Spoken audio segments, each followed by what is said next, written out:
Bienvenue dans la matrescence. Dans ce podcast, on part à l'aventure. L'aventure la plus merveilleuse et difficile de la vie, la parentalité. Laissez-vous embarquer au travers des épisodes qui explorent toutes les facettes, des plus complexes aux plus fun, du monde des parents. Apprenez, riez, pleurez, découvrez et débattez en écoutant la matrescence. Nous avons une mission, vous donner des clés pour vous accompagner à n'importe quelle phase de votre parentalité. Je suis Clémentine Sarlat, votre hôte depuis mars 2019 déjà. Je suis ultra curieuse, très enthousiaste, mais beaucoup trop bordélique. Je suis aussi maman de 3 petites filles qui m'aident à me remettre en question quotidiennement. Et dans une autre vie, j'ai été journaliste sportive à la télé et aujourd'hui, je vous aide à rayonner dans votre parentalité. Abonnez-vous pour ne rien rater. Allez, let's go! Il y a des histoires qu'on aimerait ne jamais avoir à raconter. Christelle est mère de 3 enfants et vient de perdre son mari après 11 années de bataille contre le cancer. Christelle fait partie de ces femmes solaires qui vous happent quand vous croisez son regard et pourtant, son histoire est déchirante. En 2007, Christelle rencontre Martin, coup de foudre immédiat. Mais 3 semaines après l'arrivée de leur premier bébé, le sol s'effondre. Martin découvre une tumeur au cerveau de 6 cm. Christelle a alors 27 ans. Elle est en plein postpartum et elle va devoir se battre aux côtés de son mari pendant les 11 prochaines années. Aujourd'hui, Christelle vient me raconter cette histoire d'amour incroyable et ce combat. Cette famille de 5 qu'ils ont construite malgré la maladie. Elle vient aussi honorer la mémoire de Martin, parti le 31 janvier dernier, et porter un message urgent. Celui d'une maladie qu'on ne finance pas, qu'on ne guérit pas et dont personne ne parle. C'est un épisode particulier pour moi parce que mon grand-père paternel est décédé d'un cancer du cerveau à 41 ans, laissant ma grand-mère seule à élever 6 enfants, dont mon papa, le petit dernier, âgé d'à peine 5 ans. Je vous souhaite une très bonne écoute et je vous remercie de prendre le temps d'écouter l'histoire de Christelle. Salut Christelle. Salut Clémentine. Merci beaucoup d'avoir partagé ton histoire avec moi et de m'avoir demandé de témoigner parce que je suis très touchée que tu aies confiance de le faire.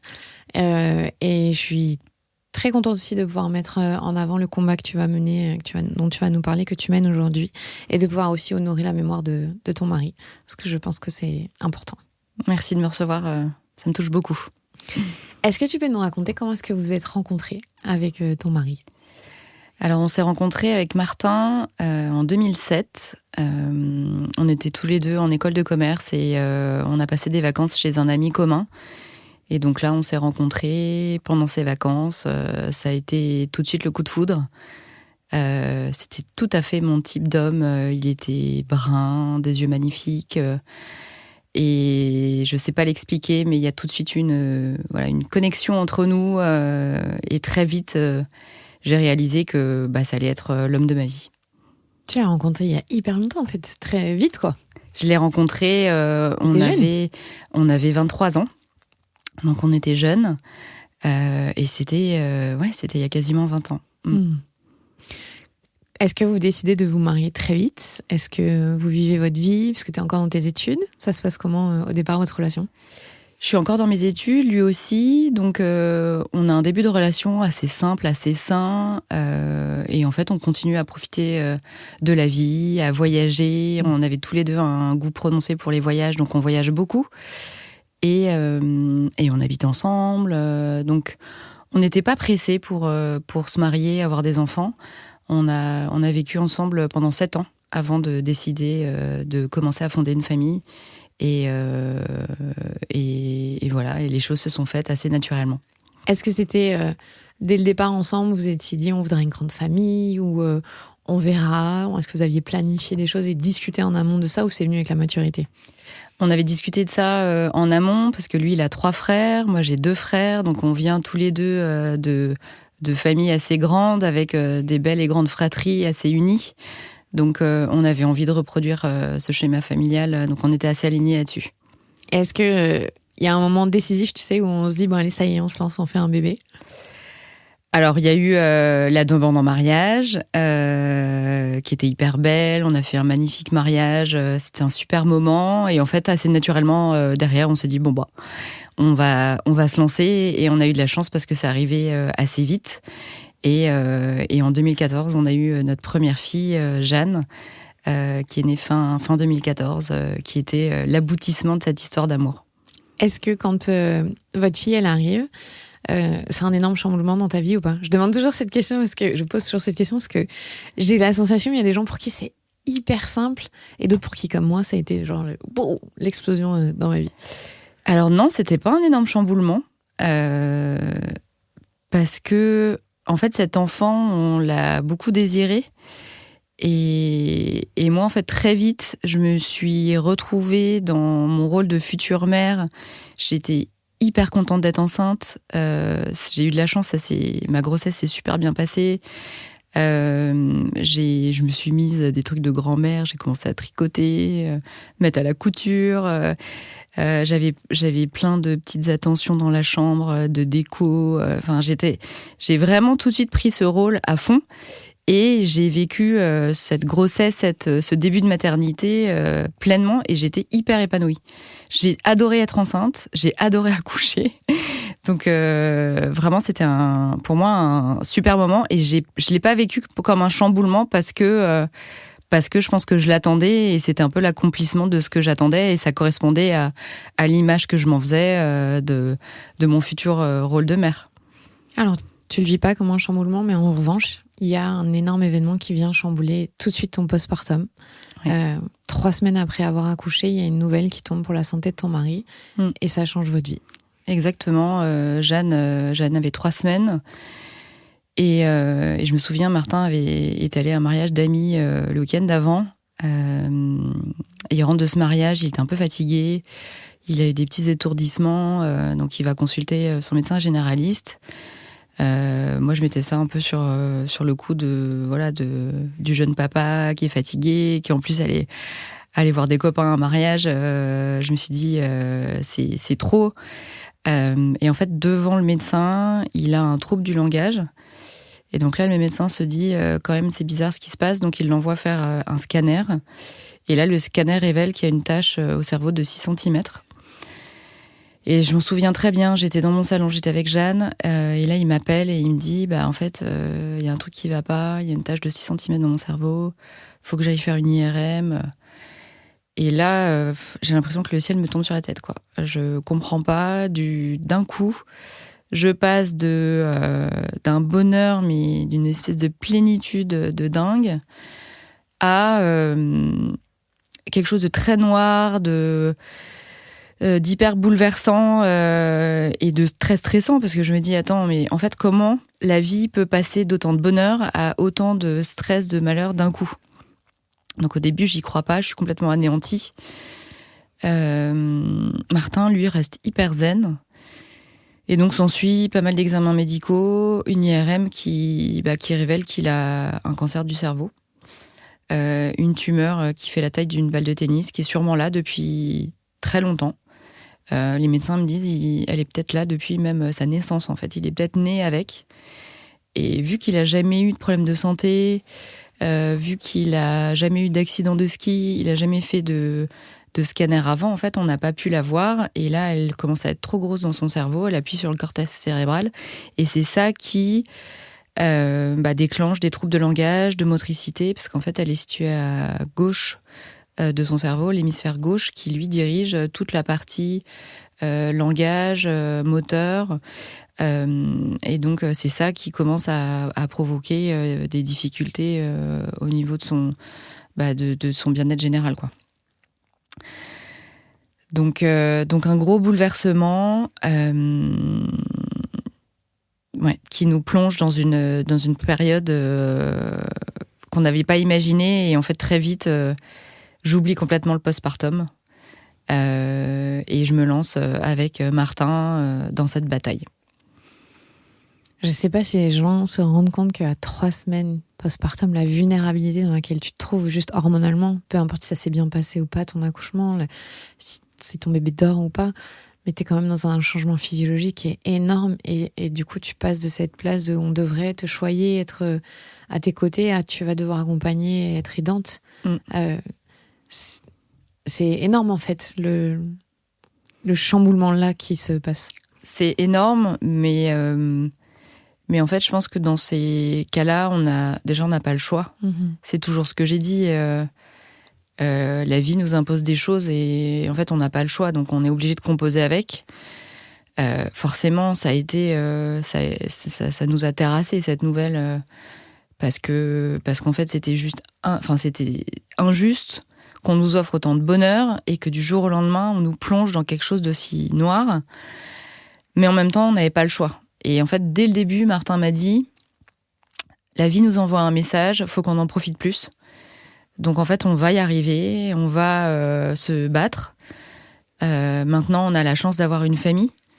Parce qu'en fait, à quelques mois près, si ça se trouve, on n'aurait même pas eu cette chance. Et donc, on va se battre, on va y arriver. Je suis jeune, les médecins avaient vachement confiance en lui.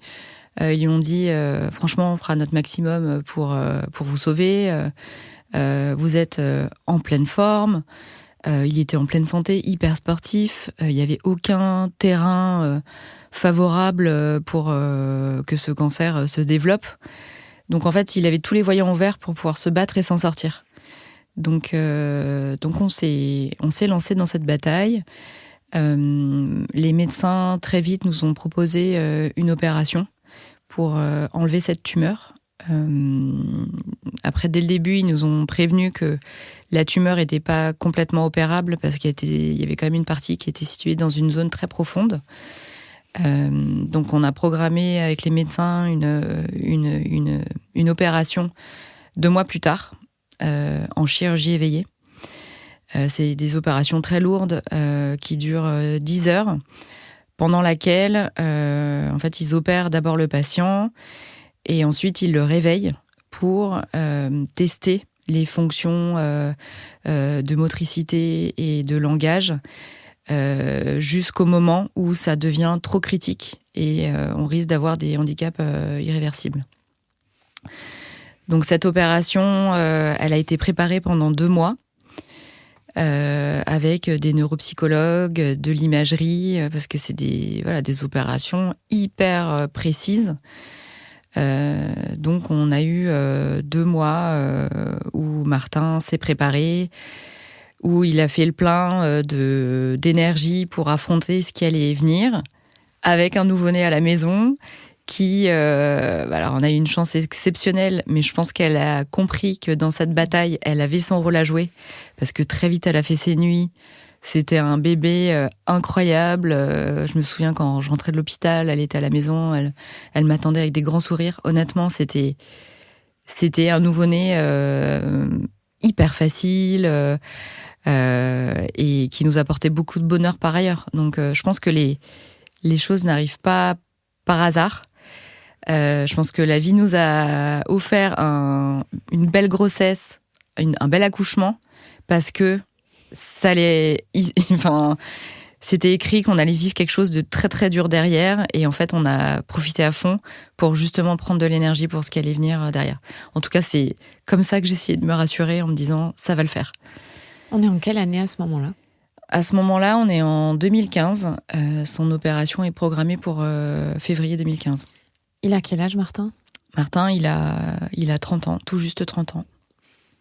Donc c'est pour ça aussi les médecins se disent, voilà, il va être en capacité aussi de répondre au traitement, d'encaisser. Parce que j'imagine que c'est aussi difficile d'encaisser des traitements contre le cancer, peu importe l'âge qu'on a, mais forcément quand on est plus jeune, on doit récupérer mieux.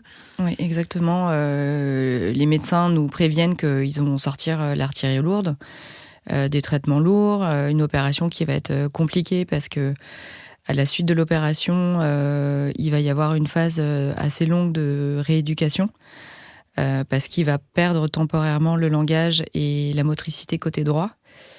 Donc ça, ils nous préviennent. En revanche, le cerveau étant un organe assez exceptionnel, ils nous rassurent en nous disant « ça reviendra ». Mais à force de travail, de beaucoup de mois de rééducation, mais ça reviendra, ne vous inquiétez pas. Donc on se prépare à avoir 2 années devant nous, avec une opération lourde et quand même risquée, une rééducation qui va être aussi assez éprouvante, et à la suite de cette rééducation, des traitements lourds, de chimio-radio, pour, on l'espère, derrière, respirer et pouvoir se dire on peut recommencer à vivre.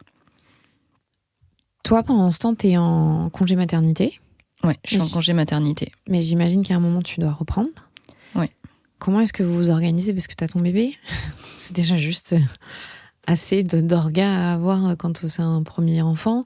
Tu dois, j'imagine, l'accompagner à l'hôpital. Enfin, c'est quoi votre organisation à ce moment-là? Alors, c'est une organisation assez anarchique. J'ai eu beaucoup d'aide. Il y a ma maman notamment qui est venue s'installer à la maison pendant 2 mois, qui m'a permis de faire des allers-retours à l'hôpital, d'être présente à la clinique de rééducation. Donc j'avais cette chance d'être en congé maternité, donc j'avais pas de pression au niveau professionnel. Et en fait, à un moment, quand mon congé maternité s'est terminé, j'ai décidé de quand même reprendre. Parce que j'avais une vie qui était quand même très rythmée par les hôpitaux, et j'avais envie de me remettre dans une dynamique de faire autre chose et de penser à autre chose aussi. Donc au bout d'un moment, j'ai repris. Et en fait, j'ai beaucoup gardé pour moi cette histoire. J'en ai pas trop parlé au bureau. Parce que j'avais pas envie d'être vue différemment, d'avoir de la peine dans les yeux des gens. Je voulais être la femme d'avant parce que c'était suffisamment compliqué tout ce qu'on avait traversé. Je voulais me remettre dans une dynamique d'avant en fait et de me dire en fait c'était une parenthèse super compliquée, mais là j'ai envie de reprendre ma vie d'avant. Et ça te fait du bien? Et ça me fait du bien. Et ça me fait du bien. Après, on va pas se mentir, c'était une orga quand même assez complexe. J'ai eu la chance d'avoir une place en crèche pour notre fille, donc ça m'a quand même aidé à avoir une reprise sereine. Quand j'ai repris, elle avait tout juste 6 mois. Mais ça m'a clairement aidé à me remettre dans une dynamique et de me dire... j'en ai besoin pour aussi me remettre dans ma vie de femme d'avant, en fait. Là, ça dure une fois que l'opération est faite. Ils ont réussi, du coup, à enlever la tumeur qui était là. Alors, ils ont enlevé 2 tiers de la tumeur. Ok. Il reste toujours 1 tiers qui pourront jamais enlever parce que c'est une zone trop profonde. Mais ils ont enlevé quand même un maximum. Et à la suite de l'opération, sans surprise, Martin ne peut pas parler, ne peut pas écrire. Donc c'est ce qu'on appelle l'aphasie.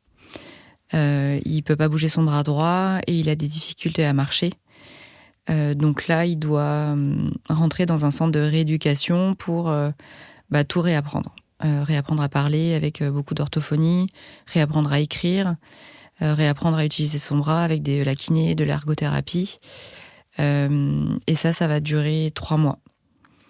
3 mois de travail intensif où en fait c'est assez dingue, mais cet organe, en le stimulant, il y a tout qui revient. Donc il est au stade 0, comme un enfant qui rentre en maternelle, où il va réapprendre à faire les lettres de l'alphabet, il va réapprendre à faire des sons, à faire des souffles. Et ce qui est assez fou, c'est que la langue française va revenir d'abord.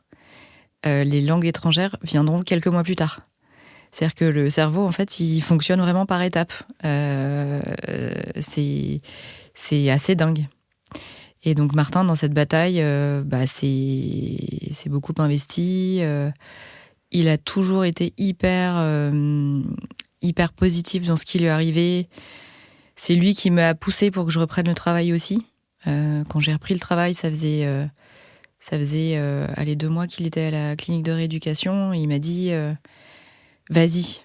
Il sentait qu'il fallait que j'y aille, qu'il fallait que je fasse autre chose, qu'il fallait que je me remette dans ma vie d'avant et que je sois pas juste dans un rôle d'aidante. Et il m'a dit t'inquiète, ça va le faire. Je suis bien où je suis. En plus, j'avais cette chance, la clinique était juste à côté de mon travail, donc je pouvais quand même bien m'organiser. Et voilà, c'est lui qui avait envie, pour que je tienne aussi, de me remettre dans ma vie d'avant, dans ma nouvelle vie de maman aussi, pour que je m'épanouisse ailleurs. À ce moment-là, Martin, il vit sur place, j'imagine, il dort là-bas. Il vit sur place, ouais.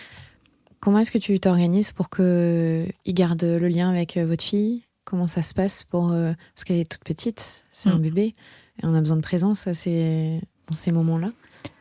Alors pendant mon congé maternité, j'allais assez souvent à l'hôpital ou à la clinique avec Jeanne. J'ai des souvenirs de Jeanne sur son lit, jouant avec ses pieds. Donc j'essayais de l'emmener un maximum pour qu'elle voie son papa, pour que lui voie sa fille. Et c'était assez marrant parce qu'en fait, au début, quand ils réapprenaient à parler, finalement tous les deux ils faisaient des espèces de babillements. Et c'était hyper chou parce que limite ils se retrouvaient dans leur langage. Et donc je garde des bons moments comme ça des premiers moments et ouais, j'essayais de l'emmener un maximum pour qu'il profite de sa fille, que Jeanne voit aussi son papa. Et finalement Jeanne elle était petite, donc elle garde pas trop de souvenirs de cette époque-là, parce que quand Martin est revenu à la maison, Jeanne était encore toute petite. Elle avait 6 mois. Et ouais, 6-7 mois à peu près. Et donc, je pense qu'elle a peu de souvenirs, mais je pense que c'est important aussi que cette histoire, on lui raconte un jour. J'ai fait beaucoup de photos. Tout ça, c'est dans un album qu'elle pourra feuilleter plus tard pour voir que son papa était présente lors de ses premiers moments de vie. Et voilà, c'était une construction différente, mais pas moins belle en fait. Est-ce que vous êtes accompagnée à l'hôpital ou au centre de rééducation sur comment verbaliser avec votre fille, comment lui expliquer la maladie, ce qui se passe, tu vois, ou même juste toi, être accompagnée psychologiquement pour traverser cette épreuve? Ouais, moi j'ai été accompagnée. Jeanne, elle n'était pas accompagnée par un psychologue parce qu'elle était petite, mais je l'emmenais beaucoup faire des médecines alternatives pour lui faire des petits massages, l'apaiser. Il nous encourageait beaucoup à lui parler pour lui expliquer ce qui se passait en fait. Pourquoi son papa, qu'elle avait entendu pendant qu'elle était dans mon ventre, pendant 9 mois, finalement n'était pas trop présent sur les premiers mois de sa vie. Donc il nous encourageait vraiment à beaucoup lui parler, beaucoup la rassurer sur la situation, en lui disant toujours que ça allait bien se passer et tout allait rentrer dans l'ordre à un moment en fait. Je fais juste une parenthèse parce qu'on peut emmener des tout petits, s'il y en a qui nous écoutent. On a le droit d'emmener des tout petits voir les psychologues. Il y en a qui sont spécialisés dans les bébés. Et c'est toujours fou de voir comment les bébés y répondent et ils écoutent. Parfois, on a cette sensation que parce qu'ils parlent pas, on peut pas. Mais c'est vrai qu'aujourd'hui, on préconise de pouvoir aller voir un psychologue. Et je pense qu'il y a 12 ans, on te disait pas forcément ça. Il rentre à la maison. Est-ce qu'il y a un moment où on vous dit il est guéri, ça y est, ça va mieux? Non. Il rentre à la maison. Donc là, il est très éprouvé de ces nombreux mois d'opération, de rééducation. Donc là, ils le laissent tranquille quelques mois. Et au bout de quelques mois, ils nous disent là, il faut lancer les traitements pour traiter le tiers de tumeur qui reste. Et donc là, il commence un protocole assez lourd de chimiothérapie, de radiothérapie pendant quasiment 1 an et demi. Donc c'est une nouvelle étape dans ce combat contre la maladie. La chimiothérapie se passe plutôt bien, même si je mets des guillemets sur le bien parce que ça reste une chimiothérapie. C'est une première chimiothérapie en comprimé. Et finalement, je garde un meilleur souvenir de la chimiothérapie que la radiothérapie, qui est pour le coup plus invasive pour le cerveau. Mais il a plutôt bien supporté la chimiothérapie parce qu'il était jeune, il était en bonne forme et il l'a plutôt bien encaissé. Et il répondait plutôt bien au traitement. Donc c'était quand même 1 an et demi, entre parenthèses, assez lourde pour notre famille. Mais on va dire que grâce à son jeune âge, il était en mesure d'encaisser tout ce qui lui était administré. Est-ce que lui peut continuer de travailler à ce moment-là? Alors lui, il a été en arrêt maladie pendant quand même de nombreux mois, notamment pendant son opération et ensuite pendant les traitements. Et ensuite, il est passé en mi-temps thérapeutique parce qu'il avait quand même beaucoup de fatigue et il devait se remettre de toute cette époque-là, ces traitements qui étaient quand même assez lourds pour lui. Est-ce que le corps médical, à un moment, dit c'est une maladie où il y a un pronostic vital engagé, où on en guérit? Enfin, est-ce qu'on vous donne un peu une trame et une porte de sortie, un espoir? Enfin, tu vois, comment est-ce qu'on aborde cette question-là? Non, jamais. Mais en même temps, on ne voulait pas savoir. Donc, on n'a pas posé la question, ni Martin ni moi. Je pense qu'on voulait être dans la bataille. Donc, on ne voulait pas être pollué par des statistiques. Moi, j'ai toujours refusé de partager avec d'autres personnes qui avaient traversé la même chose. Parce que je voulais qu'on écrive notre histoire. Je voulais qu'on avance, nous trois, avec nos statistiques, notre espoir. Et en fait, c'était notre façon de vivre cette bataille. Et je voulais surtout pas être polluée par les pronostics de cette maladie. Donc on n'a jamais posé la question aux médecins et heureusement les médecins ne nous ont jamais dit quel était le pronostic de cette maladie. Tu l'as su qu'après, c'est ça? Je l'ai su quand il est parti. Il va mieux après la chimio. Oui. Et vous vous dites, vu que tout va bien, on va faire un deuxième enfant. Donc on est en juin 2016. Là, il vient de faire son dernier traitement. Il fait une IRM de contrôle. Et là, les médecins nous disent, c'est bon, le cancer est derrière nous. On signe officiellement la rémission. Donc, vous pouvez recommencer à vivre. Franchement, vous avez 32 ans. Vous avez la vie devant vous. Vous êtes jeune.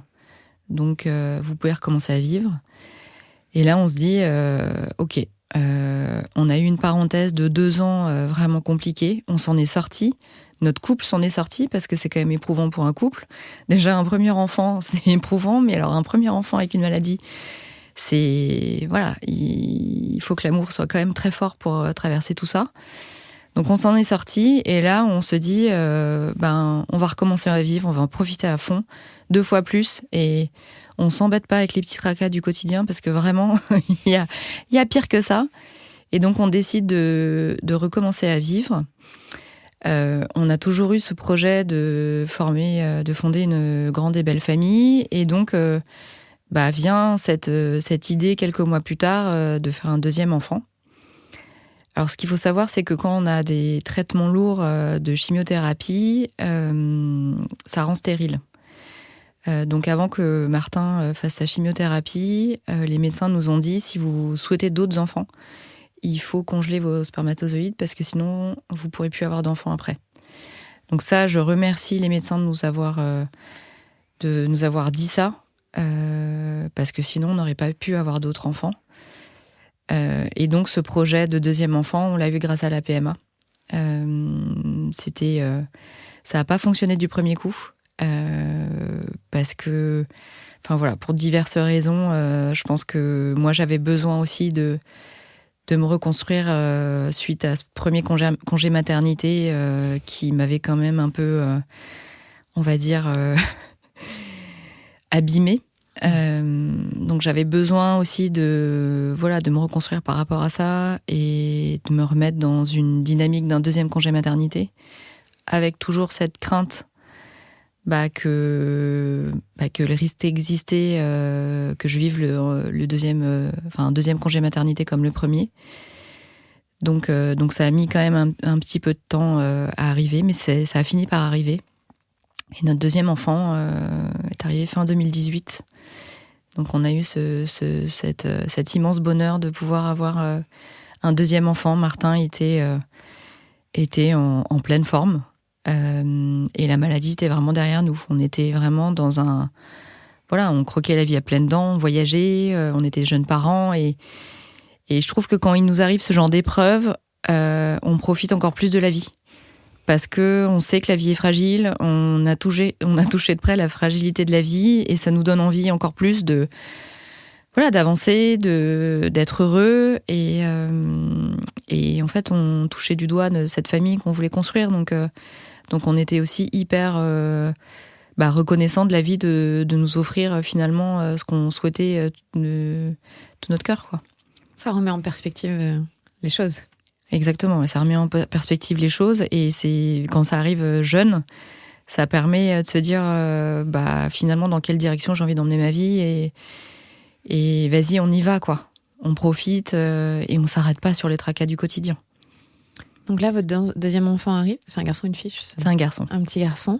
Est-ce que toi, il y a un moment dans ce postpartum où tu vois, t'as une angoisse ou quelque chose qui remonte de te dire et si ça rebasculait comme avant, et si la maladie revenait, ou est-ce que tu arrives à profiter réellement de ce moment un peu de fusion qui est quand même un moment magique d'accueillir un nouveau bébé dans le monde? Cette angoisse, je l'ai eue avant de tomber enceinte. Et en fait, une fois que j'ai eu cette annonce de grossesse, je me suis tout de suite remise dans cette deuxième maternité en me disant je vais en reprofiter comme la première fois. J'ai eu une nouvelle fois une super grossesse, un super accouchement, et donc j'ai essayé de pas trop penser au premier jour en me disant ça ne reviendra pas. Et mon congé maternité était incroyable. J'en ai profité 10 fois plus. Je profitais également de notre première fille. Je me souviens, elle était en maternelle, donc j'en profitais pour la chercher à l'école, passer du temps avec elle, passer du temps avec nos 2 enfants. Et en fait, ça m'a fait réaliser que finalement, j'en avais pas profité la première fois, mais j'avais envie d'en profiter 10 fois plus la deuxième fois. Et Martin, il est toujours en mi-temps thérapeutique à ce moment-là ? Non, Martin, il a décidé de lâcher son premier boulot. Il travaillait dans un boulot d'investissement immobilier qui lui prenait quand même pas mal de temps. Et donc, il a décidé de ralentir un peu sur sa vie professionnelle, de se recentrer finalement sur ce qui comptait. Lui, ce qu'il aimait faire, c'était d'être au contact des gens, de parler avec les gens, de visiter des villes. Et en fait, il a décidé de monter avec des amis une chasse au trésor digital pour visiter Paris autrement. Donc, il a monté une app qui s'appelle Clues. Ça devait être innovant à l'époque en plus. C'était hyper innovant à l'époque. C'était juste avant le Covid en plus. Et donc, il a monté ça et il était hyper heureux parce qu'il pouvait avoir une vie professionnelle beaucoup plus calme, s'organiser comme il voulait, être présent pour les enfants aussi, parce que c'était un papa qui était hyper investi dans la vie familiale. Et donc voilà, il s'épanouit dans cette nouvelle vie professionnelle. Et donc vous avez du temps à 4. On a du temps à 4. Ce que vous n'aviez pas eu à 3. Ouais. Là, tu peux l'avoir ensemble. Exactement. À quel moment vous décidez de faire un 3e enfant ? Et après le Covid, donc on est cette petite famille de 4, on vit plutôt bien le Covid. On venait d'emménager dans une petite maison quelques mois avant le confinement. Et finalement, cette période de confinement, on l'a plutôt bien vécue. On a profité tous les 4. Et c'est à ce moment-là qu'on se dit, on aimerait bien avoir un 3e. Et donc notre petit 3e, Arthur, naît en 2021. Je me souviens d'ailleurs, j'ai accouché avec un masque. Ça, c'est la petite signature de l'accouchement pendant le Covid. Et donc, on a notre 3e enfant toujours sous PMA. Et on est toujours hyper heureux. Tu peux lancer le processus PMA même pendant le Covid ? Non, vous devez attendre les fins de confinement ? Alors, c'était pas pendant le confinement, mais c'était après, entre 2 confinements. Mais oui, alors il y avait un petit peu plus d'attente qu'une période normale. Mais par contre, non, ça n'a pas été arrêté, le process de PMA pendant cette période-là. Donc, tu pars en parcours PMA pour ce 3e bébé, 2e garçon. Deuxième garçon. Est-ce qu'il y a un seul moment où il y a une alerte depuis tout le parcours qu'il a eu plusieurs années avant sur la santé de Martin? Est-ce que vous êtes très suivi ou est-ce que vous vivez, comme tu disais, croquer la vie à pleines dents, vous vivez avec ce poids délesté de vos épaules? Alors le poids, il n'a jamais vraiment délesté de nos épaules parce qu'il a quand même des IRM tous les 4 mois de tous surveillance. Les 4 mois. Ouais. En 11 ans, il a fait 70 IRM. Donc il a quand même des IRM régulières, Mais à chaque fois, on touchait du bois et la maladie ne revenait pas. Donc ça veut dire quand même tu passes des années avec un stress forcément qui est là, tous les 4 mois, de dire est-ce qu'on va découvrir quelque chose. C'est une épée de Damoclès. Clairement, les 4 mois. tu vis avec une épée de Damoclès, mais aussi, tous les 4 mois, tu te dis, on a un bonus. La vie est courte, on continue d'en profiter. Ah, c'est vrai, mais c'est fou aussi, parce que t'es dans les deux phases, en fait. La veille, t'es dans cette phase-là, et le lendemain, t'as cette espèce d'euphorie, j'imagine. Mais en fait, plus on avançait dans les années, et plus on se disait... bonus. Ça reviendra pas. Ça reviendra pas, parce qu'en fait, il était jeune. Moi, je m'étais pas du tout documentée sur le sujet. Je pense Martin un petit peu plus, parce que lui, il avait... Voilà, au bout de quelques années, il allait faire ses IRM tout seul parce que j'allais pas l'accompagner sur 70 IRM. Ça devenait trop régulier. Et en fait, c'était maintenant ancré dans notre quotidien. Il allait faire son IRM, il faisait un check avec le médecin derrière. Et je pense qu'il avait plus d'échanges avec son médecin. Et il me donnait peut-être pas toutes les infos non plus. Je pense qu'il y avait une forme de protection de sa part aussi sur qu'est-ce qui peut arriver après. Et donc, en fait... Voilà, 7 ans de rémission, moi je me suis dit, ça reviendra peut-être jamais. Et fine, franchement, ça m'allait très bien.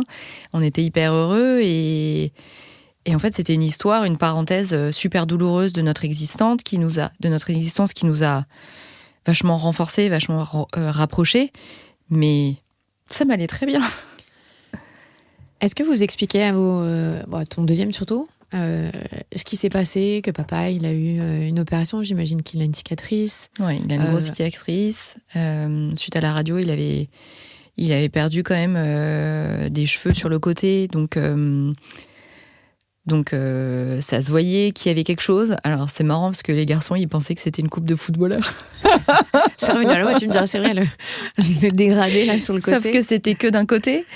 Mais ça c'est quelque chose que j'avais du mal à en parler aux enfants parce que j'avais pas envie de les stresser au quotidien. Mais plus Jeanne grandissait et plus je me disais va falloir quand même que je distille quelques graines pour que cette maladie, si jamais elle revient un jour, qu'elle explose pas comme ça et qu'ils me disent pas vous nous en avez jamais parlé. Donc tu sais quand même t'as cette pensée là.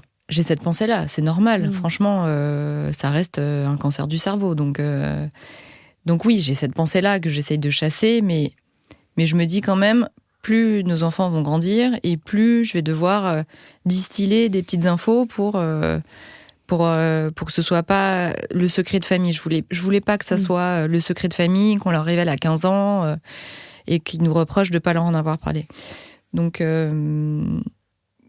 en fait, au fil de l'eau, je leur explique, surtout à notre grande, qui est quand même plus en capacité de comprendre pourquoi papa, il prend des médicaments tous les jours, parce que Martin, il était sous anti-épileptique, parce que quand on a touché une fois au cerveau, on a le cerveau hyper fragile, et donc, ça veut dire qu'il doit avoir une hygiène de vie hyper soignée, régulière. Il devait respecter un rythme de sommeil, il pouvait plus boire, il avait des médicaments tous les jours d'anti-épileptiques parce qu'il avait un risque de crise d'épilepsie. Donc j'ai commencé à leur expliquer ça. Je leur ai expliqué après pourquoi il avait une cicatrice au niveau de la tête, parce que Jeanne, quand t'étais petite, papa il a eu une maladie au niveau du cerveau. J'ai jamais utilisé le mot cancer parce que je trouve que c'est un mot qui est hyper violent, surtout pour des enfants. Donc j'ai jamais utilisé le mot cancer, j'ai jamais utilisé le mot tumeur, mais c'était la maladie du cerveau de papa. Voilà. Et Martin leur en parlait aussi avec ces mots, mais en fait on n'avait pas envie de les stresser, on n'avait pas envie de créer une angoisse qui n'avait pas lieu d'être. Mais on a commencé à distiller des petites informations. Ok.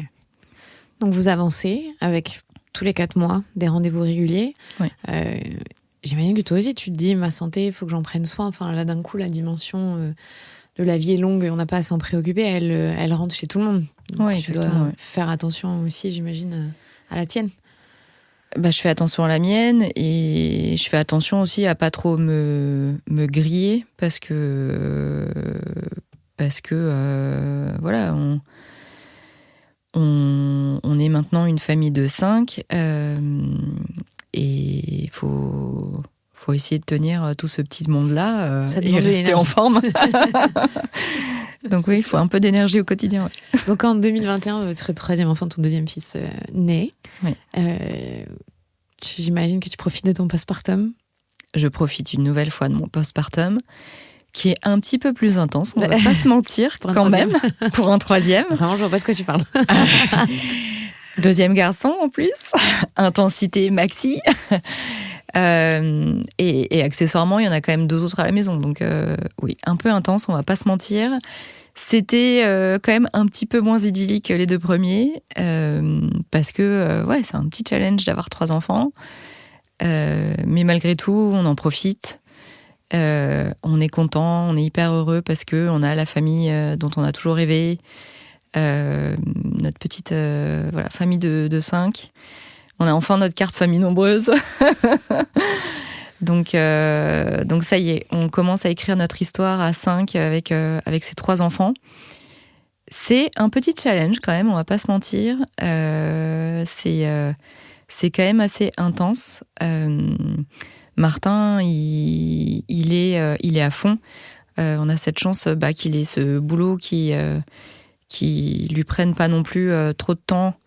En plus, vu que c'est très saisonnier sur la période d'hiver, il est quand même hyper dispo pour les enfants. Donc, c'est un papa qui est très présent pour les enfants, qui s'occupe beaucoup d'eux, qui fait beaucoup de conduite, qui fait énormément de jeux de société avec eux. Donc, franchement, il a été un papa exceptionnel avec eux. Et en fait, c'est top d'avoir ce tandem de couple, de vie de famille ensemble, de pouvoir écrire cette nouvelle histoire à 2.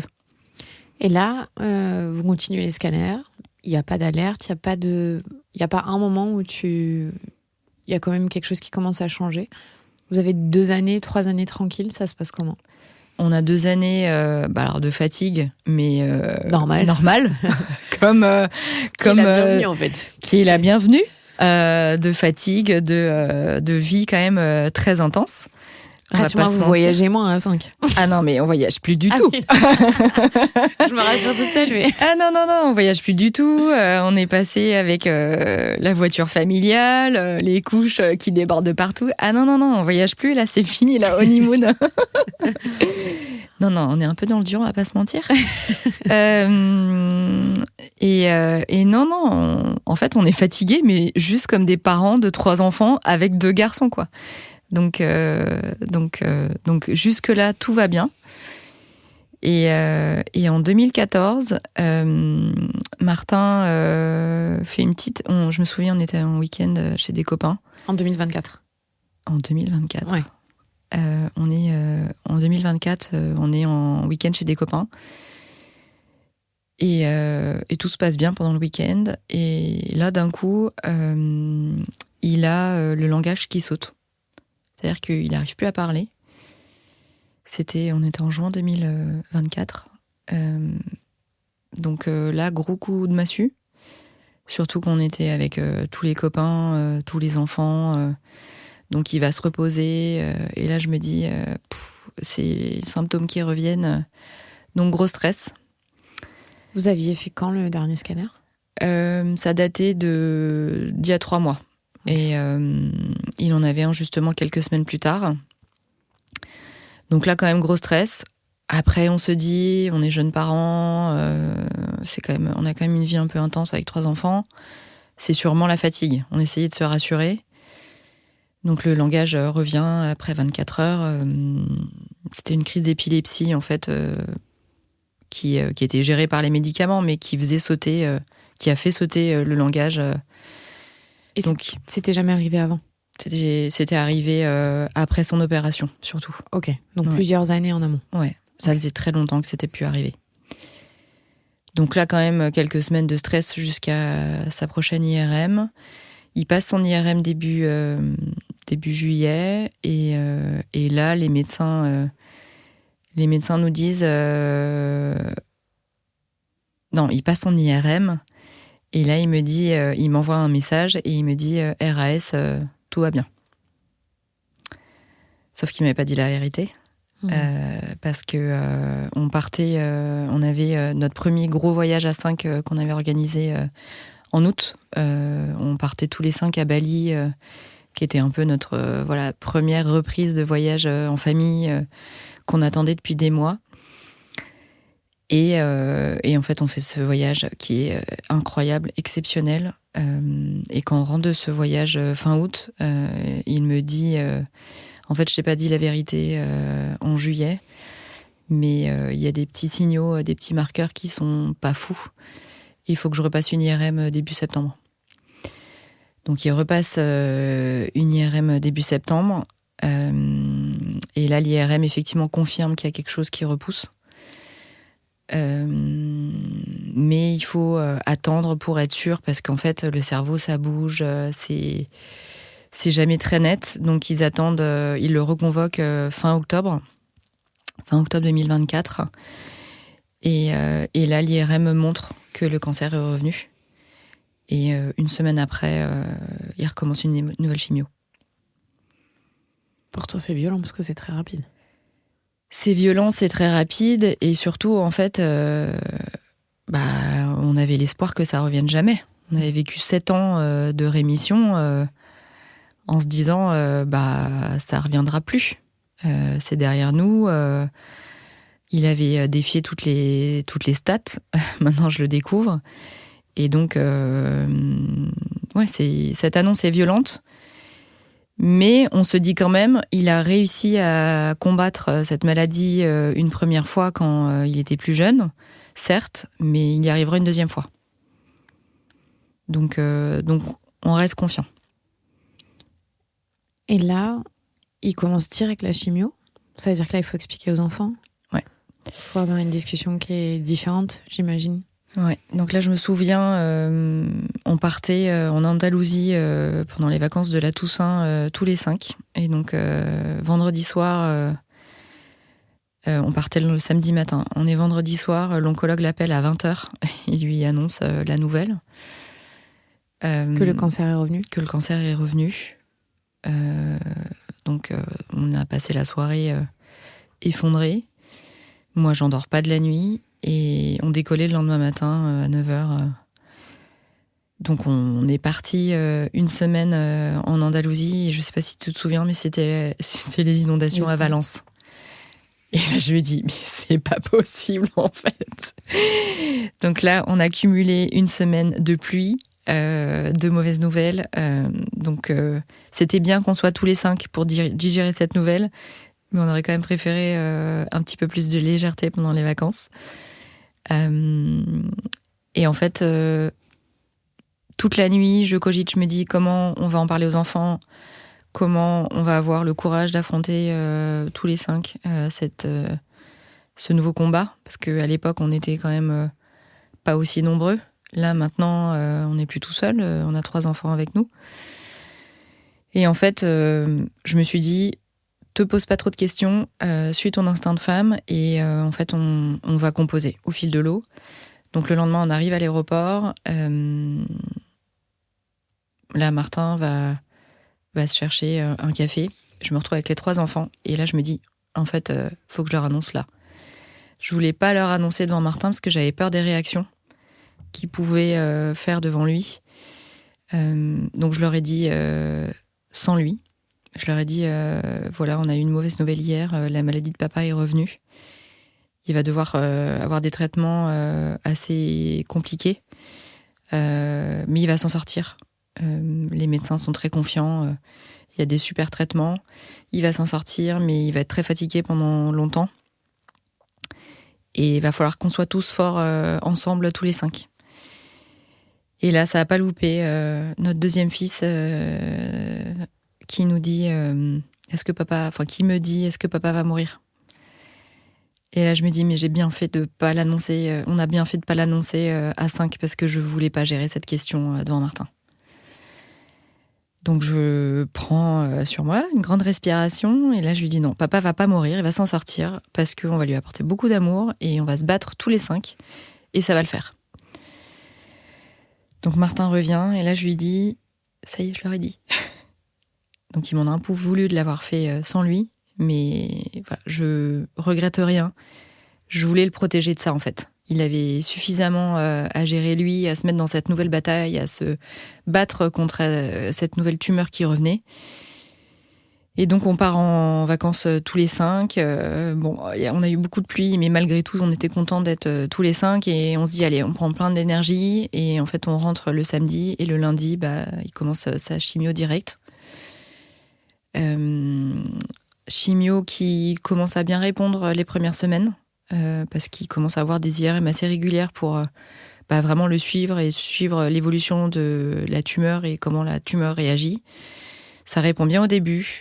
Et en fait, au 2e cycle, là, les médecins nous disent bof, on arrête, on passe au traitement suivant. 2e chimio, cette fois-ci par voie intraveineuse, parce que la première chimio était en médicaments. Premier cycle, ça répond plutôt bien, comme la première chimio par médicament. 2e cycle, non, ça répond pas. On passe au 3e traitement. Donc là, on est en mars. Et donc là, il nous parle d'un traitement expérimental qui vient de sortir, qui est révolutionnaire, qui s'appelle Vorasidenib, qui marche super bien sur son type de tumeur. Donc là, moi, j'y vois un espoir de fou en me disant, ok, c'est bon, cette fois-ci, c'est la bonne. Donc il commence ce traitement expérimental. Et en fait, en parallèle, il commence à avoir des signaux de dégradation physique, c'est-à-dire qui commence à avoir des troubles de langage, des fourmis de plus en plus marquées dans la main droite, la jambe qui traîne au niveau droit. Donc là, on se dit quand même si il n'a pas fait d'IRM et qui montre un effet du traitement, à l'intérieur de moi, je me disais quand même, il y a un truc qui ne va pas en fait. Moi, je sentais que les signaux de son état général étaient quand même allaient pas dans le bon sens. Et effectivement, donc il continue ce traitement qui répond pas hyper bien. Et donc là, je commence quand même à stresser en me disant, quand même, il a fait 2 chimios, un traitement expérimental. C'est quoi l'issue derrière ? Ils peuvent pas l'opérer parce que la tumeur, elle est trop profonde. C'est le tiers qui est resté. Ouais, le tiers qui est resté, en fait, qui s'est réveillé et qui commençait à être tentaculaire au niveau de son cerveau. Et donc là, je commence quand même à stresser. En parallèle, les médecins commencent à nous dire les troubles neurologiques qu'ils commencent à avoir, il ne faut pas les laisser s'installer. Donc il faut continuer à le stimuler, il faut qu'il fasse beaucoup de rééducation, de kiné. Il ne faut pas laisser s'installer les troubles au niveau du langage, il faut faire de l'orthophonie. Donc on commençait à chercher un hôpital de jour pour qu'il puisse aller faire beaucoup de rééducation pour essayer de contrer l'effet de la tumeur et contrer les effets neurologiques. On ne trouve pas de place en hôpital de jour parce que en fait, ce genre de profil de patient, c'est des patients très fatigués. Martin, avec les traitements, avec la tumeur qui grossissait, il était très fatigué, très affaibli. Et en fait, en hôpital de jour, ils prennent pas ce type de patient parce que c'est trop compliqué à gérer en fait et ça va trop les fatiguer. Donc je me souviens, j'ai essayé de remuer ciel et terre pour lui trouver une place dans des centres de rééducation qu'on ne trouvait pas. Et en fait, au bout de 3 semaines, je commence à dire au médecin, écoutez, vous nous dites qu'il faut le stimuler, mais là, en fait, je suis perdue. On ne trouve pas de place. Qu'est-ce qu'on peut faire ? Et en fait, ils me disent, la seule manière de le prendre en charge intégralement, c'est qu'il soit hospitalisé intégralement dans un centre de rééducation pour qu'on ait une prise en charge globale. Et ce sera mieux pour lui parce qu'il pourra se reposer toute la journée. Il n'y aura quand même pas l'agitation des 3 enfants à la maison. Et c'est vrai qu'à la maison, il était sous cloche. Le week-end, moi, j'essayais de sortir un maximum les enfants. J'essayais de les contrôler un maximum en leur disant « Papa est fatigué, il ne faut pas faire trop de bruit parce que quand on a une tumeur au cerveau, on est hyper sensible au bruit aussi. » Donc en fait, ça marchait plus. Cette vie de famille, elle était plus compatible avec sa maladie, avec l'avancée de ses symptômes neurologiques. Il y avait nos 3 enfants aussi à la maison qui savaient plus trop comment agir face à la maladie de papa parce que fallait pas faire de bruit, mais en même temps, ça reste des enfants en fait qui jouent, qui crient, c'est normal. Donc là, on est début juin et donc il y a ce médecin qui nous dit en fait, on peut vous avoir une place en 24 heures si vous acceptez d'être hospitalisé pendant quelques semaines dans un centre de rééducation. Demain matin, je peux vous trouver une place. Donc là, on accepte, bien sûr. Surtout Martin accepte parce que la priorité, c'était de contrer cette tumeur qui grossissait. Et donc, on annonce aux enfants le soir que Martin va faire ses valises et va gagner une clinique de rééducation qui, par chance, était à 10 minutes de la maison. Donc, ça nous permettrait d'aller le voir, d'aller lui rendre visite régulièrement. Mais en fait, c'était le meilleur endroit pour qu'il prenne soin de lui, que les médecins s'occupent de lui, que les médecins le rééduquent pour contrer en fait la progression de la maladie. Là, on est juin 2025. On est en juin 2025. 1 an après les premiers symptômes qu'il a eus. Oui. Ils ont quel âge, tes enfants ? Donc les enfants, ils ont 4 ans, 7 ans et 11 ans. 4 ans, 7 ans et 11 ans. Moi, je continue à travailler parce que je veux pas m'arrêter. Je fais un métier que j'adore et en fait, c'est ma petite bulle d'oxygène à côté. Je m'organise. Ça a vraiment été la clé de ces nombreux mois. Après, j'ai eu des collègues et des boss exceptionnels. J'en ai quasiment pas parlé de ce qui nous arrivait. J'en ai parlé à des personnes clés qui m'ont aidé à organiser ce nouveau rythme de vie. Donc pendant mes pauses déj, j'allais voir Martin à la clinique. Je sortais plus tôt le soir, j'allais le voir. On passait pas mal de temps le week-end avec les enfants. Mais en fait, j'avais besoin d'avoir cette parenthèse à côté où c'était ma vie d'avant et où je pouvais m'épanouir en pensant à autre chose. Je voulais surtout pas m'arrêter et tomber dans cette vie rythmée par les hôpitaux, Et en fait, il dormait beaucoup la journée, donc je pense que pour l'accompagner au mieux et pour avoir l'énergie nécessaire de porter toute cette famille, j'avais besoin de continuer à avoir une forme de stabilité dans la vie d'avant, en fait. Une structure aussi de rythme. De structure, de rythme. Qui te garde un semblant de normalité. Oui, exactement. En fait, à ce moment-là, donc en juin 2025, il y a 1 an quasiment, c'est un peu comme si tu devenais mère célibataire sans l'être, parce que tu dois aussi tout gérer à la maison. 3 enfants, c'est pas rien. T'as ta carrière, t'as ton mari que tu vas voir, Comment Alors, tu te sens à ce moment-là ? Alors, c'est un grand plongeon dans une vie de mère célibataire, mais qui, je l'espérais, était temporaire. Et à ce moment-là, il y a eu un village qui s'est construit autour de nous. Mais quand je dis un village, c'est Times Square. C'était juste incroyable, que ce soit les amis, la famille, l'école. Il y a eu une espèce de chaîne de solidarité qui s'est mise en place. C'était juste incroyable. Mon frigo n'était jamais vide. J'avais des plats livrés devant la porte. Les enfants ils avaient des tableaux Excel de prise en charge des enfants. Enfin, c'était juste incroyable. Depuis quelques mois, on recevait des colis surprises à la maison, de soutien. En fait, c'est là qu'on se rend compte que, en fait, l'humanité peut être hyper belle. Et en fait, on a reçu un amour qui est juste incroyable et ça nous a apporté une force pour traverser tout ça. C'était hyper beau. Ça arrive aussi à un moment où c'est juste avant l'été. Ouais. Comment est-ce que tu t'organises à ce moment-là ? C'est juste avant l'été. Donc l'été, on avait bien sûr aucun plan parce qu'on vivait vraiment au jour le jour. Martin rentre dans cette clinique qui est exceptionnelle. On rencontre un corps médical qui est hyper humain, qui est aux petits soins avec Martin. Et en fait, il y est bien. C'était vraiment ce qui comptait à ce moment-là. Et on regrette pas du tout ce choix. Parce que forcément, à un moment, je me suis dit, en fait, j'ai l'impression de l'abandonner. J'arrive pas à m'occuper de lui. À la maison, il commençait à tomber dans l'escalier.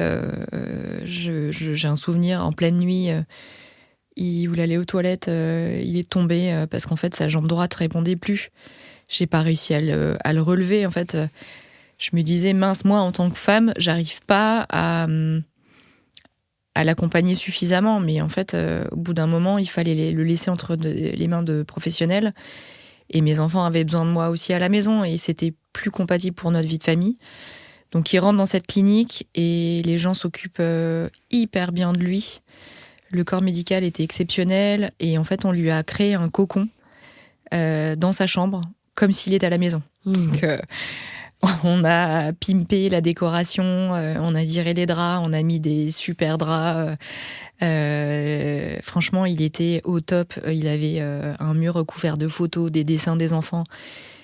On voulait vraiment qu'il se sente bien. Et on a mis en place un planning de visite pour qu'il soit jamais seul. Et donc 2 fois par jour, au déj et au dîner, il a eu de la visite pendant tous ces mois à l'hôpital. Et quand je te dis qu'il y a un village qui s'est monté autour de nous, il a jamais passé un déjeuner ou un dîner seul. Et ça, c'était vraiment quelque chose qui comptait beaucoup pour nous. En fait, il traverse l'impensable, mais maintenant à nous de le porter, d'être là pour lui, pour qu'il le passe au mieux et pour qu'on lui donne la force de se battre contre cette tumeur qui progressait par ailleurs. Donc là, on est en juin, l'été arrive. Pas de plan pour l'été. Le traitement expérimental qu'ils lui ont administré fait pas effet.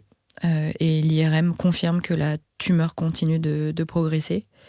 Il fait une IRM fin juillet. Et là, l'oncologue de mon mari m'appelle fin juillet. Je m'en souviendrai, je pense, toute ma vie. J'étais en télétravail. Il m'appelle et là, il me dit... je vais pas pouvoir sauver votre mari. Il est condamné. Et donc là, je m'effondre, bien sûr. Et je lui pose la question que j'ai jamais eu le courage de lui poser depuis 11 ans. Et je lui dis, il reste combien de temps ? Il me dit quelques mois. Donc, je raccroche, je m'effondre, bien sûr. Et là, je me dis, bon, qu'est-ce qu'on fait, en fait ? J'ai 41 ans, 3 enfants. On vient de m'annoncer que Martin allait mourir, qu'il restait quelques mois. Comment je vais l'annoncer aux enfants ? Comment je vais m'en sortir seule avec 3 enfants ? Est-ce que je vais y arriver ? Donc il y a plein de choses qui se bouleversent, qui se mélangent dans ma tête. Et je me dis, on est fin juillet, il y a tout le monde qui est en train de partir en vacances. Lui, il est dans cette clinique. Donc forcément, il aura moins de visites. En même temps, les enfants, ils méritent des vacances aussi. Qu'est-ce qu'on fait, quoi ? Et donc là, je prends la décision de le sortir de la clinique. Je me dis, il faut qu'on partage un dernier moment ensemble, des dernières vacances ensemble. Donc, en accord avec la clinique, je décide de le sortir 3 semaines. Parce qu'en fait, quand tu sors d'une clinique, derrière, il faut repostuler pour avoir la place. Tu lâches la place, tu la perds. Donc, c'était prendre le risque aussi que derrière, on puisse plus avoir cette clinique-là, qui soit potentiellement hospitalisée à 1 heure de chez nous, mais je prends le risque. Et en fait, on avait quand même créé des liens avec l'équipe médicale. J'avais confiance, je me suis dit, on arrivera à réintégrer cette clinique, ça va le faire. Donc là, on prend la décision de le sortir.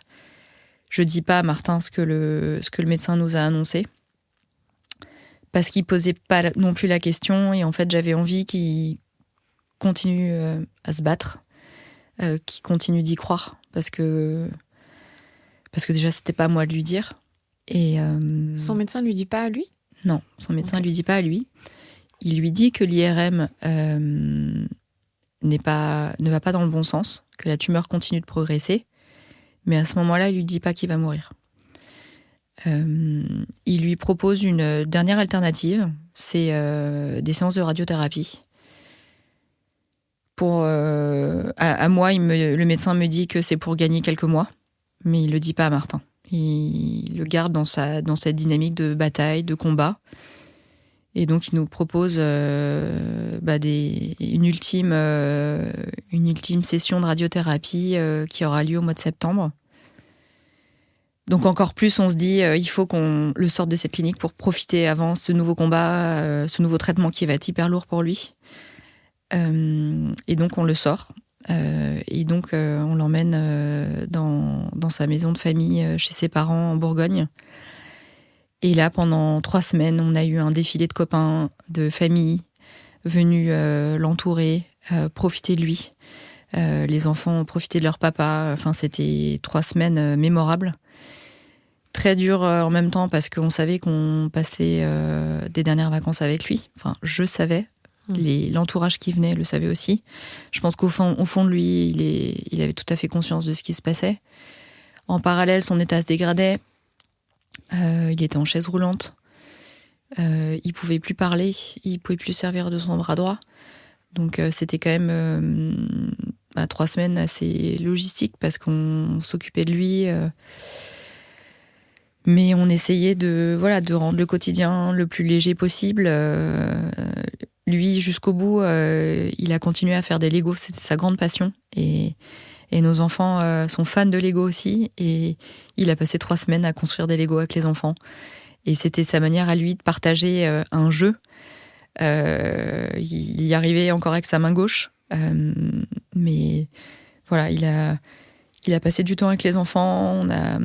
On a créé des beaux souvenirs. On a fait plein de photos. Et c'était beau, quoi. C'était simple. C'était ce dont on avait besoin à ce moment-là pour profiter une dernière fois. Comment est-ce que tu annonces aux enfants ? À quel moment est-ce que ensemble, une fois que septembre passe, que la rentrée est installée ? Alors l'avantage, c'est que cette maladie, vu qu'elle est revenue, ça a quand même été assez long. Parce qu'il y a eu les premiers traitements, les premiers symptômes neurologiques qui sont revenus. Donc en fait, les enfants ont vu leur père se dégrader. Ils se sont habitués à cette maladie, à ce handicap. Et donc en fait, ils se sont habitués au handicap de leur papa et ils ont réussi à le dompter en fait. Ils ont développé une autre forme de langage.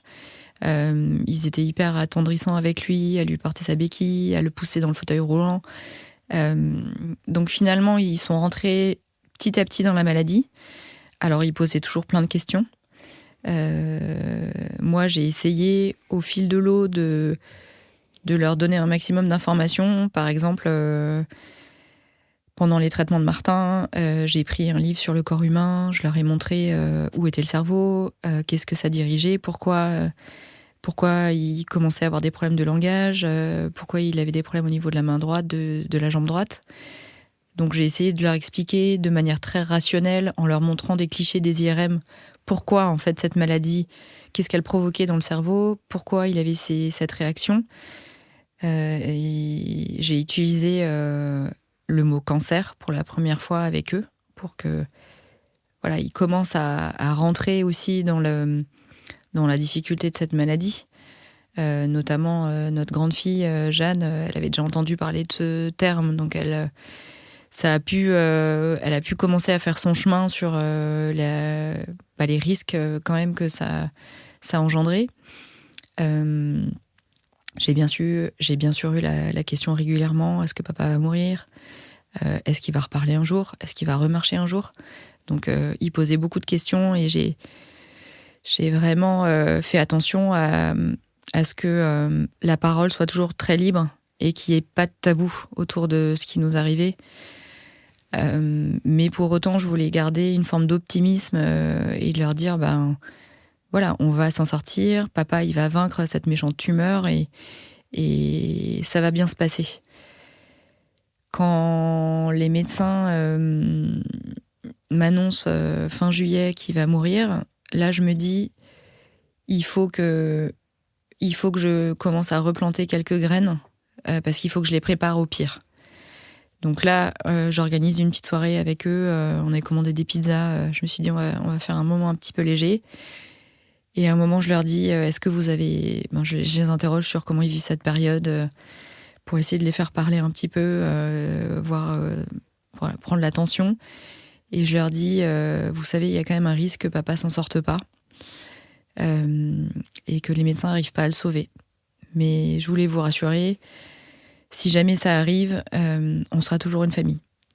C'était important pour moi de leur dire ça, pour qu'ils commencent à comprendre que le pire pouvait venir, pouvait arriver, mais que je serais toujours là pour eux, que j'allais être solide pour nous, et que malgré tout, on allait rester une famille, que Martin, il serait toujours là avec nous, et que il fallait qu'ils aient confiance en moi, que j'allais pas exploser en plein vol, et que ça allait le faire.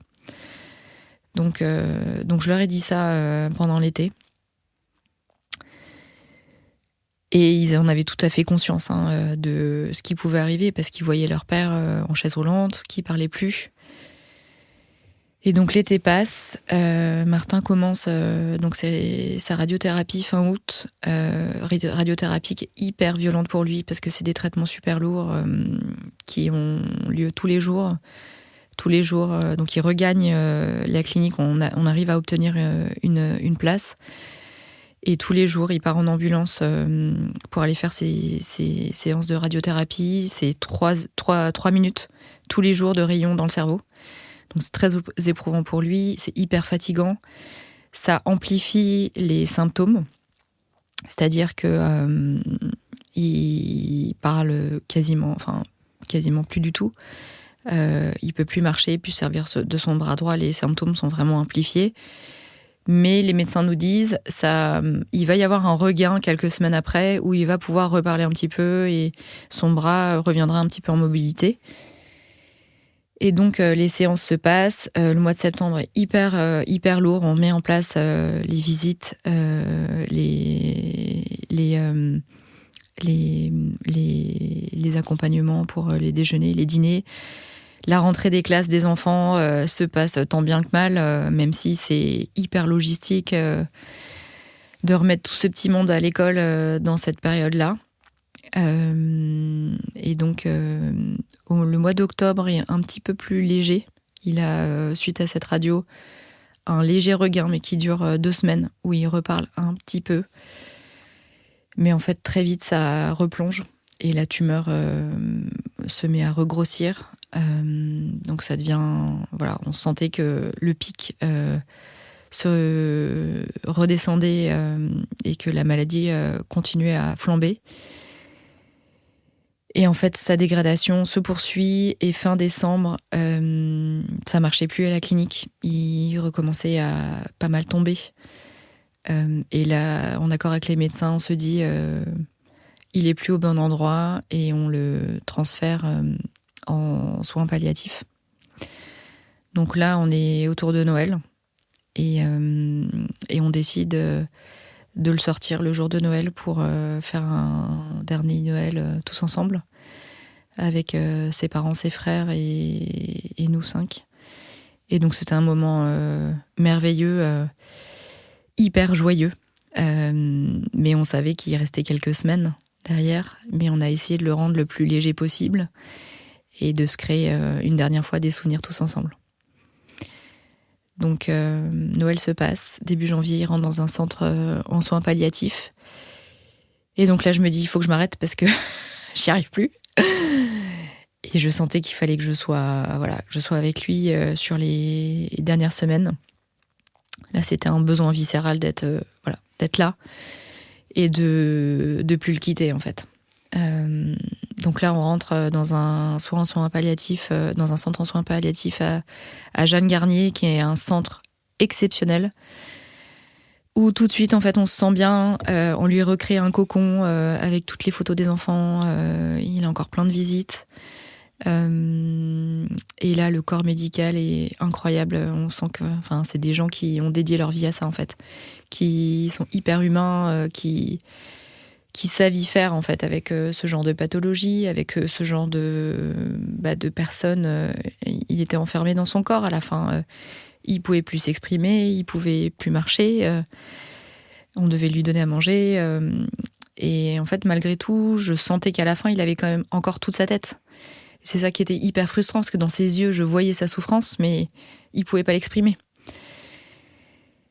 Et d'ailleurs, avant de rentrer en soins palliatifs, Martin n'avait toujours pas conscience qu'il y avait plus d'issue. Et en fait, il essaye de m'exprimer, de me dire mais quel est le prochain traitement. Et en fait, c'est moi qui ai fini par lui dire mais mon chéri, en fait, il n'y a plus de traitement. Les médecins vont pas arriver à te sauver et tu vas mourir. Donc c'est moi qui ai dû finir par lui annoncer, parce que je voulais pas qu'il continue à y croire alors qu'il restait quelques semaines. Donc là, en fait, on a entamé une période qui était hyper forte émotionnellement, parce qu'on a commencé à se dire au revoir. Et même si c'était super dur, parce qu'on n'est jamais prêt, en fait, à savoir comment faire, à se dire où est-ce que tu veux être enterré, qu'est-ce que tu nous souhaites pour la suite. Mais en fait, on a eu cette chance de pouvoir le faire.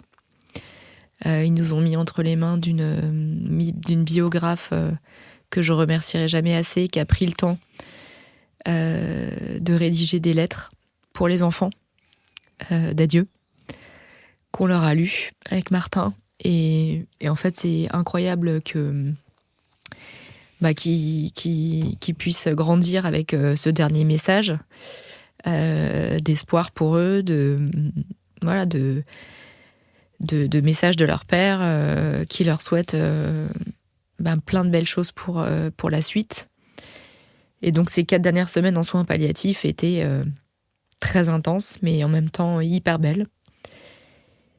Et donc Martin nous a quittés le 31 janvier 2026 à l'âge de 41 ans.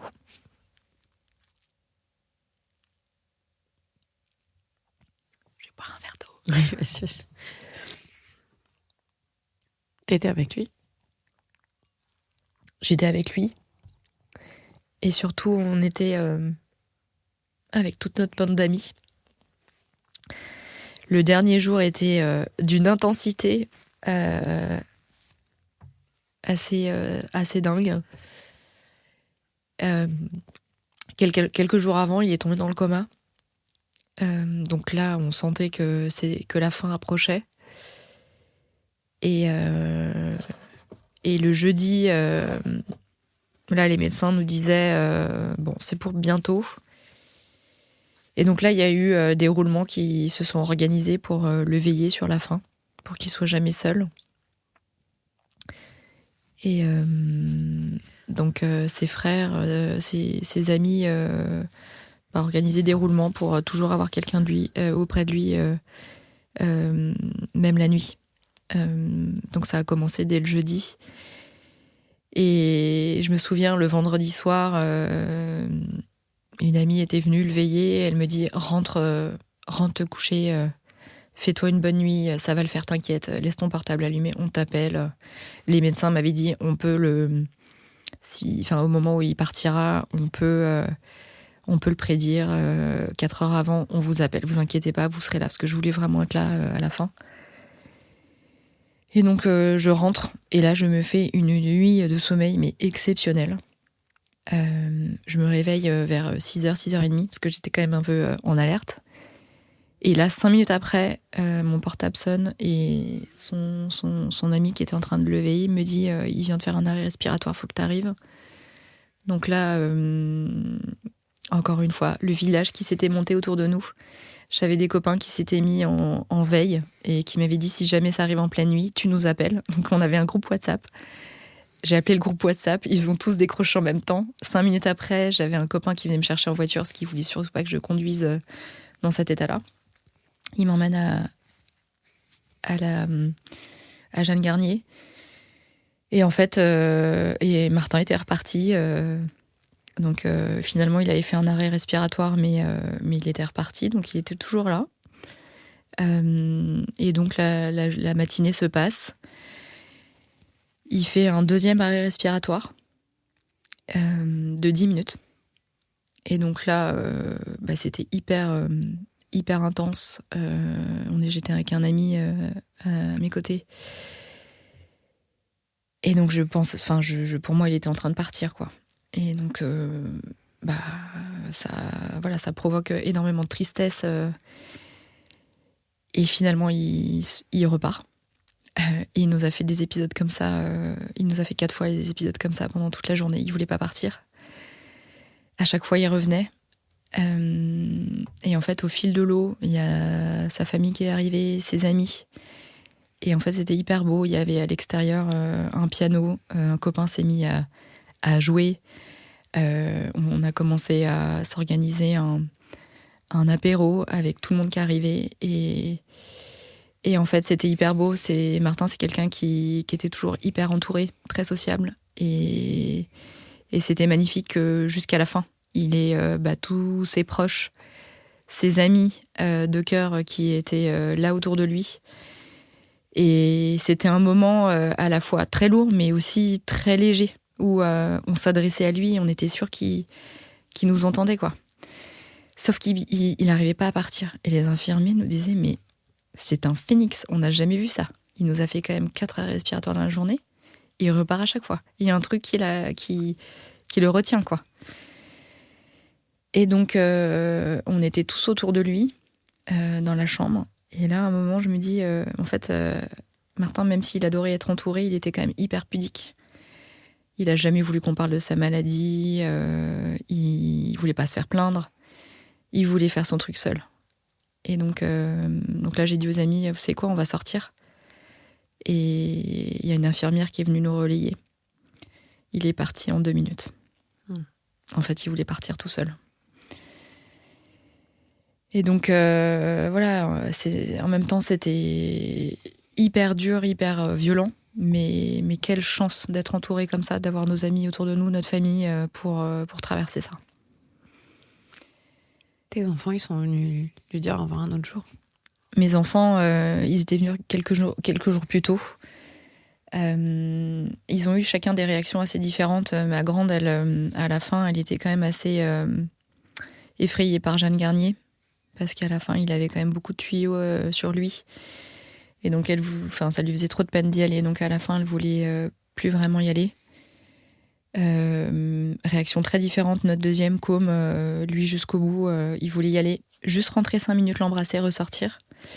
Et Arthur, pareil. Donc, ils étaient venus quelques jours plus tôt, mais sentant le week-end arriver, je les avais laissés à des amis pour être vraiment dédiée et être présente auprès de Martin. Parce que je sentais que ça allait arriver pendant le week-end et qu'il fallait que je traverse ça et que je prenne de la force avant qu'ils reviennent à la maison. Donc le dimanche, ils sont arrivés.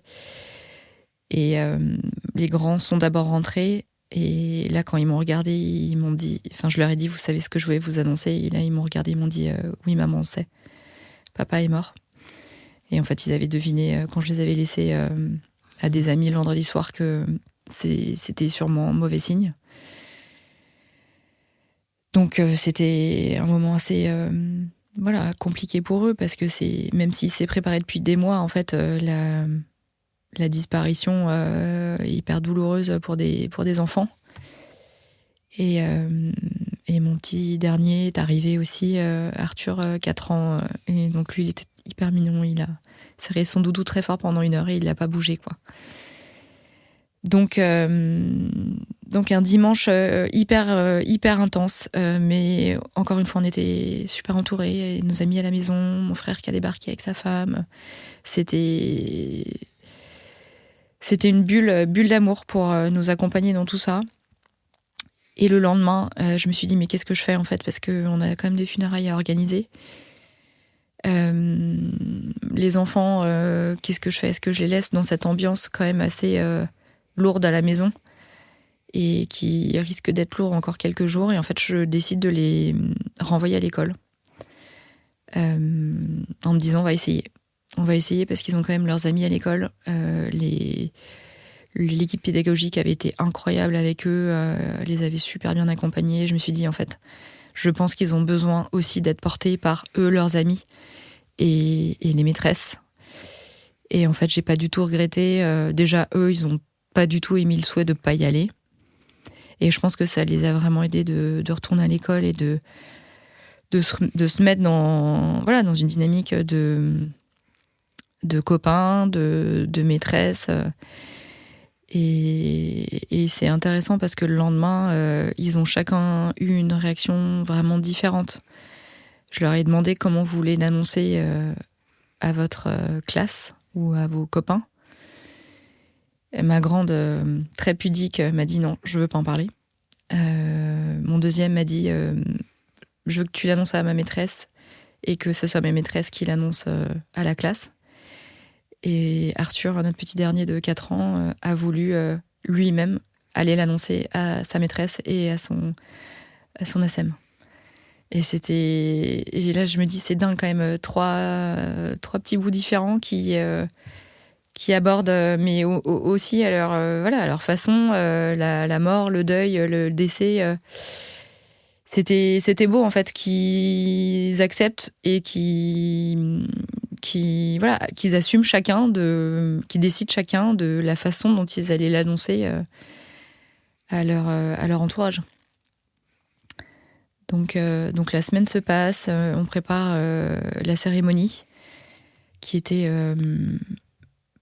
hyper intense, hein, sans surprise, mais en même temps hyper belle parce que notamment les enfants ont eu plein de copains qui sont venus les voir et c'était hyper beau de voir à leur échelle le soutien des amis. Je revois les copines de Jeanne, elles étaient enlacées autour d'elle, en train de pleurer. Enfin, c'était un super chouette moment et j'étais contente qu'ils puissent être eux aussi entourés à leur échelle. Et ça n'en était pas moins douloureux, hein. C'était très beau mais très dur.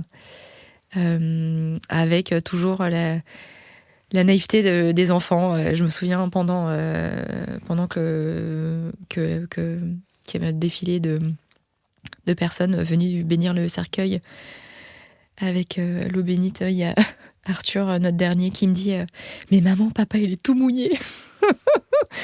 Mais c'est des phrases d'enfants qui permettent de rendre le moment plus léger. Et c'est là que je me dis mais quelle chance en fait de traverser ça avec ces trois-là. Maintenant on est les 4 mousquetaires et en fait je pense qu'on a vécu le pire. Mais j'espère que la vie nous le revaudra bien un jour en fait et qu'on va prendre une revanche sur la vie parce que qu'est-ce que c'était dur. On arrive à la fin de l'interview. Il me reste une question pour toi. Ça fait 6 mois, quasiment. 4 mois, oui. Fin janvier, on est fin mai, pardon. Tu retiens quoi de ces 4 derniers mois ? Beaucoup de choses. Déjà, en fait, quand on traverse tout ça, il y a beaucoup de bouleversements, de tristesse, d'émotions et aussi, en fait, d'épuisement. Parce que c'était quand même 14 mois de combat et 11 ans de combat très éprouvants, physiquement, émotionnellement.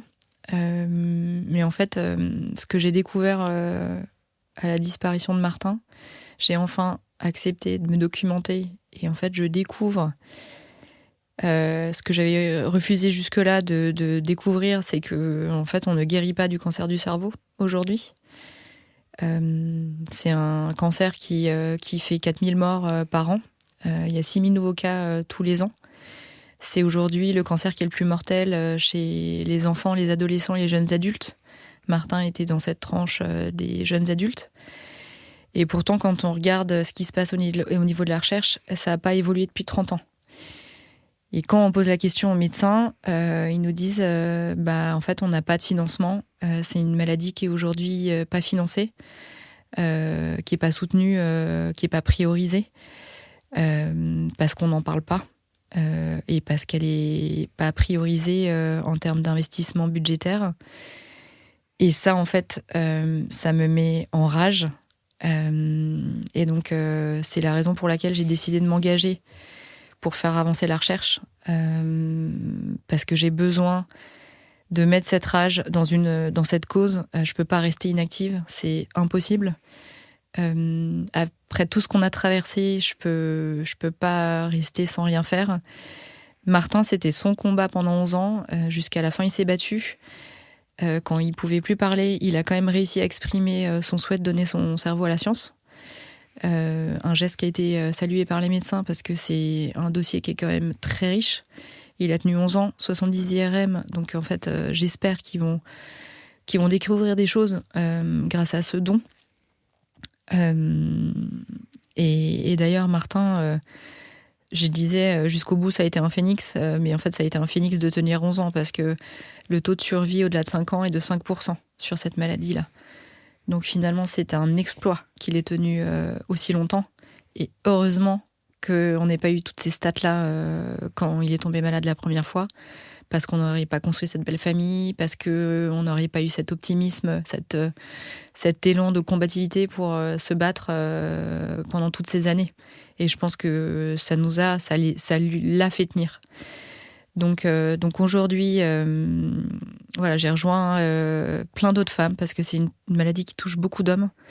Plein d'autres femmes qui ont perdu leur mari, qui ont perdu leurs frères, des proches, pour essayer d'allier nos forces pour faire avancer la recherche, mobiliser.